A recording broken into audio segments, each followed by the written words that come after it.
Just a chaotic scene yesterday afternoon. One of the victims has been identified as 27-year-old Michael Trotter. Tonight, his mother is speaking out. She wants answers after now losing 2 sons to violence in Prichard. Ariel Mallory is joining us from the Prichard Police Department. Ariel, you talked with the chief of police earlier today. He says they've got some new information. Yeah, he did, Lanice and Byron. Yesterday, Prichard police were looking for a gold Toyota Camry. We showed you that car yesterday. The chief of police says they've gotten several new leads today and are a step closer to finding that car. But tonight, the mother of Michael Trotter wants to know why she isn't hearing more on her son's murders. So what are we to do? Every other week, a mother like me got to bury a son, a child? Why? Patricia Trotter is too afraid to show her face in fear of retaliation after the death of her son. Yesterday afternoon, more than 50 rounds of gunfire went off right outside the Red Store in Prichard. Bullets ripping through this car with 2 people inside. One of the victims, 27-year-old Michael Trotter. His mother says she was with him up until those final moments. All the way to the hospital, he kept saying, "Help me, Mom. Help me." So I did. But when we pulled in, he stopped breathing.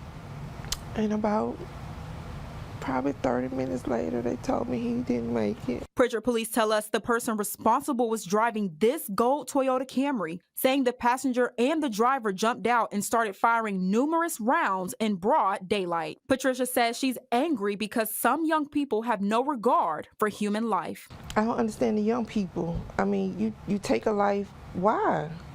I ain't understanding. And you see none of our city officials say anything. Just 2 months ago, Patricia Trotter's world changed after the death of another son, 24-year-old Justin Trotter. He was killed on Easter Sunday after a shootout with another man in Prichard. She says city officials don't do or say enough to stop these crimes. But Chief of Police Walter Knight says speaking out isn't the solution.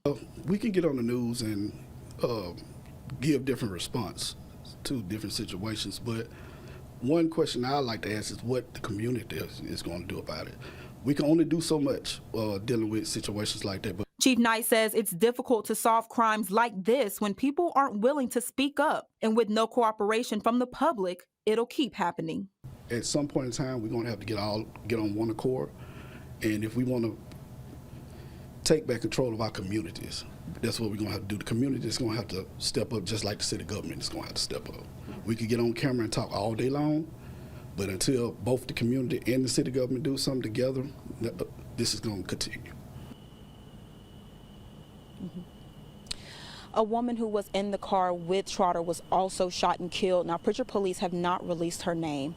Live tonight in Prichard, Ariel Mallory, Fox 10 News.